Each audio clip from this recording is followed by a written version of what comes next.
একদিন তোমারি নাম মসজিদ হবে এলান। তৈরি থেকো তৈরি রেখো কবরের মান সমান। একদিন তোমারি নাম মসজিদ হবে এলান। চ্যানেলটি সাবস্ক্রাইব করে আমাদের সঙ্গেই থাকুন। মসজিদে এলান হয়ে যাবে আব্দুর রহমান আর দুনিয়ায় নাই, আব্দুর রহিম আর দুনিয়ায় নাই। আব্দুর রহিম নাই, আব্দুর রহমান নাই। আব্দুর রহমান আব্দুর রহিম ইন্তেকাল করেছে। ইন্তেকালের অর্থ হচ্ছে, ইন্তেকাল আরবি শব্দ যার বাংলা অর্থ হচ্ছে এক জায়গা থেকে আরেক জায়গায় চলে যাওয়া। তার মানে নবীজি বলেন ওই কবরে যাওয়ার পরে আপনাকে যখন দাফন করা হবে এরপরে 40 কদম হেঁটে যেতে যতক্ষণ সময় লাগে, এতক্ষণ সময়ের ভিতরে দুইজন ফেরেশতা আপনার কাছে চলে আসবে আর আপনাকে উঠে বসাবে। জিজ্ঞেস করবে মা রব্বুকা মান দীনুকা ওয়া মান হাদার রাজুল আল্লাযী বুইসা ফীকুম। রবের পরিচয় দাও, ধর্মের পরিচয় দাও। আর নবী দেখায় বলবে চিনো না কেউ নেই কে। আমার ভাইরা, আমার মুরব্বি বাবাজিরা, যখন আপনার উঠে বসানো হবে নবীজি বলেন কবরের উপর দিয়ে মানুষ হাঁটবে, ওই হাঁটার আওয়াজ কবরের ভিতরে মানুষটা শুনতে পারবে। তাহলে কবরের যে জীবনটা ওইটা কি বেশি দূরে না একেবারে কাছে? একেবারে কাছে। আমার ভাইরা, আমার মুরব্বি বাবাজিরা, তাই আল্লাহ রাব্বুল আলামিন সূরা মুলক নাযিল করলেন। সূরা মুলক নাযিল করলে আল্লাহ রাব্বুল আলামিন এটাই প্রথম বুঝিয়ে দিলেন, তাবারাকাল্লাযী বিয়াদিহিল মুলকু ওয়া হুয়া আলা কুল্লি শাইইন কাদির।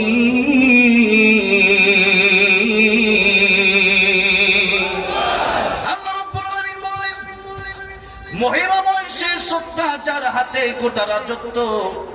তার মানে মূল মালিক গোটা রাজত্ব। এই পৃথিবীর একচ্ছত্র মালিকানা কার? আল্লাহ হলেন মালিক আর আমরা হলাম তার গোলাম। বলেন তো এবার মালিকের কথায় গোলাম চলবে না গোলামের কথায় মালিক চলবে? মালিকের কথায় গোলাম চলবে। দোকানের মালিকের কথায় কর্মচারী চলে না কর্মচারীর কথায় মালিক চলে? মালিকের কথায় কর্মচারী চলে। আমার ভাইজান, আমার মুরব্বি বাবাজিরা, দুনিয়ার কোম্পানিগুলো তো দেখা যায় কোম্পানির মালিকের কথায় হাজার হাজার শ্রমিকরা উঠবস করে, এদেরকে যা বলা হয় তাই করে। কারণ কি? মালিক মাস শেষে বেতন দেয়। কিন্তু আপনি একটু চিন্তা করেন না যে আল্লাহ রাব্বুল আলামিন আমার হাত দিলেন কাজ করার জন্য, যে আল্লাহ আমার চোখ দিলেন দেখার জন্য, যে আল্লাহ আমার বিবেক দিলেন বোঝার জন্য, যে আল্লাহ আমার পা দিলেন চলার জন্য। এই মালিকের কথা শুনে 24 ঘন্টার ভিতরে 12 ঘন্টা দিলাম মালিকের, দুনিয়ার মালিকের, আর 12 ঘন্টা আমার নিজের জন্য ঘুম খাওয়া দাওয়া আর ঘোরাফেরা করার জন্য দিয়ে দিলাম। আমার সেই আল্লাহ, যে আল্লাহ আমারে বানাইছে, হাল আতা আলাল ইনসানি হাইনুম মিনাদ দাহর লাম ইয়াকুন শাইআম মাযকুরা। যে আল্লাহ আমারে বানাইলো সেই আল্লাহরে আমি কয়টা ঘন্টা সময় দিলাম? আপনার বিবেকের কাছে আপনি প্রশ্ন করেন, যে আল্লাহ আমারে বানাইলো, যে আল্লাহ আমারে কথা বলার ক্ষমতা দিল, যে আল্লাহ আমার দেখার ক্ষমতা দিল, যে আল্লাহ আমার কাজের ক্ষমতা দিল, যে আল্লাহ আমার চলার ক্ষমতা দিল, ওই আল্লাহর জন্য 24 ঘন্টা থেকে কমপক্ষে 1টা ঘন্টা দেওয়ার দরকার আছে না নাই? এই জন্য আযান যখন হয়ে যাবে, হাইয়া আলাস সালাহ হাইয়া আলাল ফালাহ আসসালাতু খায়রুম মিনান নাওম। কাবা করে যখন আমি গেলাম, প্রথমেই কাবা করে যাওয়ার সময় এত গরম, গরমের কারণে ঠোঁটগুলো ফেটে যাচ্ছিল। বাংলাদেশে ফাটে শীতের কারণে ঠোঁট, আর আরবে গরমের কারণে ঠোঁটগুলো ফেটে যায়, এত গরম। এই গরমের কারণে একটা দোকানে আমি গেলাম একটা মেরিল কেনার জন্য, লিপজেল কেনার জন্য। একটা লিপজেল দেওয়ার জন্য বললাম, দোকানটা খোলা, কিন্তু তিনি বললেন আমার না, হাইয়া আলাস সালাহ হাইয়া আলাস সালাহ, নামাজের দিকে আসো, কোরআনের দিকে আসো। এখন মিডিল কেনার সময় না, দোকান খোলা থাকবে কিন্তু মিডিল তোমার আমি দেব না। তুমি যত লক্ষ টাকাই দাও মিডিল তোমার আমি দেব না। ও বাংলাদেশের মুসলমান, আজকে আপনি বাংলাদেশে জন্ম নিয়া মুসলমান তো দাবি করেন, নামাজের সময় নামাজে যান না, কোরআন তেলাওয়াত জিজ্ঞেস করলে আপনি কোরআন পারেন না। দুনিয়ার জন্য সব কিছু করলেন, আল্লাহর জন্য আপনি কি করলেন? জীবন তো চলে গেল, 60 বছর 70 বছর অনেকে পার হয়ে গেল। এরপরও আপনার মুখে আপনি দাড়িটা কেন রাখলেন না? আপনার বউটা এখনো কেন পর্দা করে না? আপনার মেয়েটা এখনো কেন পর্দা করে না? আপনার দোকানে এখনো কেন সুদ চলে? আপনি কেন এখনো ঘুষ খান? আপনি কেন এখনো নেশা করেন? আপনি কেন এখনো মদ পান করেন? আপনি কেন এখনো সিগারেট খান? আপনি কেন এখনো নামাজে যান না? মনে কি হয় না যে আমার মরতে হবে? এই হাতি কুমরুলের, এই সিরাজগঞ্জের হাতি কুমরুলের মরে কত মানুষ অ্যাক্সিডেন্ট হয়ে মারা গেল। আমি আর আপনি আজকে ওয়াজ মাহফিল শেষ করে বাড়িতে যেতে পারবো এই গ্যারান্টি আমার আছে নাকি? এই গ্যারান্টি আমারও নাই। আপনি ওয়াজ শুনে বাড়িতে যেতে পারবেন সেই গ্যারান্টি আপনারও নাই, আমারও গ্যারান্টি নাই, আপনারও গ্যারান্টি নাই। গ্যারান্টি যেহেতু নাই, কিন্তু একটা জীবনের গ্যারান্টি আছে। আল্লাহ রাব্বুল আলামিন বললেন, সুম্মা ইউমীতুকুম সুম্মা ইউহয়ীকুম সুম্মা ইলাইহি তুরজাউন। ও বান্দারে, তোর জীবন আমি আল্লাহ রাব্বুল আলামিন দিলাম, এই জীবন থেকে পরকালে তোমার যেতে হবে, এরপরে আমার কাছে আবার ফিরে আসতে হবে। ওইটাই হলো আসল জীবন। আসল জীবনের জন্য কিছু করলেন না, এই জীবনের শেষ আছে। বাড়ি করলেন, গাড়ি করলেন, টাকা পয়সা জমালেন, এখন যেদিন নতুন বিল্ডিং করছেন ওই দিন যখন বিল্ডিং গিয়ে পা দিবেন, আপনি দেখলেন মালাকুল মউত আজরাইল হাজির হয়ে গেছে। আপনি বলেন, মালাকুল মউত আমার একটু সময়ের জন্য, একটা মিনিটের জন্য বাড়িতে একটু ফিরে আসার সুযোগ দেওয়া যায় না? আজরাইল বলবেন, না না, ইদা জা আজালুহুম লা يستأخرون ساعة ولا يستقدمون। মরণের সময় যখন হয়ে গেছে, এক সেকেন্ড দেরি আর করা হবে না। এখনই সময়, বাড়িতে ঢোকার সময় আল্লাহ রাব্বুল আলামিন তোমার দেয় নাই।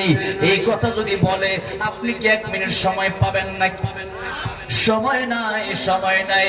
আমার বন্ধুরে, আমার মুরব্বী বাবা জিরারে, এই দুনিয়াতে আল্লাহ রাব্বুল আলামিন আমার পরীক্ষা করার জন্য পাঠালেন, আপনার পরীক্ষা করার জন্য আল্লাহ রাব্বুল আলামিন পাঠালেন। আল্লাহ রাব্বুল আলামিন সূরা মুলুকের 2 নম্বর আয়াতে বললেন, আল্লাযী খালাকাল মাউতা ওয়াল হায়াতা লিয়াবলুয়াকুম আইয়ুকুম আহসানু আমালা। বান্দারে, আমি আল্লাহ মউত সৃষ্টি করলাম, আমি আল্লাহ হায়াত সৃষ্টি করলাম। এই মউতের কথা আল্লাহ আগে বললেন। এর 2টা কারণ, জোরে বলেন কয়টা কারণ? 2টা কারণ। 1 নম্বর কারণ হচ্ছে, আগে আমরা ছিলাম মৃত।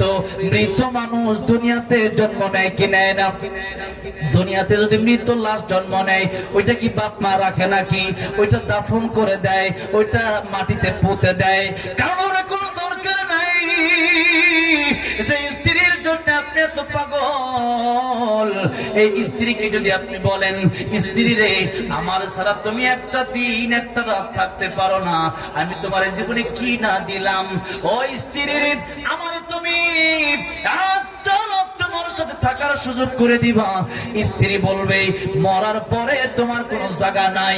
আর যদি বলে, হ্যাঁ ঠিক আছে, তোমার আমি অনেক ভালোবাসি, মরার পরে আমি তোমার জায়গা দেব, কিন্তু দেখা যায় না, না, পৃথিবীর কোন স্ত্রী কোন স্বামীর মৃত্যুর পরে আর জায়গা দেয় না। পৃথিবীর কোন মা বাপ তার সন্তানের মৃত্যুর পর জায়গা দেয় না। পৃথিবীর কোন সন্তান তার মা বাবার মৃত্যুর পর জায়গা দেয় না। কারণ জানে, আব্দুর রহমানের ইন্তেকাল হয়ে গেছে, মানে এক জায়গা ছেড়ে আব্দুর রহমান আরেক জায়গায় চলে গেল। আব্দুর রহিমের ইন্তেকাল হয়ে গেল। আব্দুর রহিম ইন্তেকাল করে দুনিয়া থেকে কবরে চলে গেছে। তার খালি ডাব্বার কোনো দাম নাই, খালি ডাব্বা রাখলে এটা পচে যাবে, গলে যাবে, আমার বাড়িঘর নষ্ট হয়ে যাবে। বলো তো, বাড়িঘর তো তার না, বাড়িঘর তো আপনার, কিন্তু বাড়িঘর আপনার কি হলে কি হবে?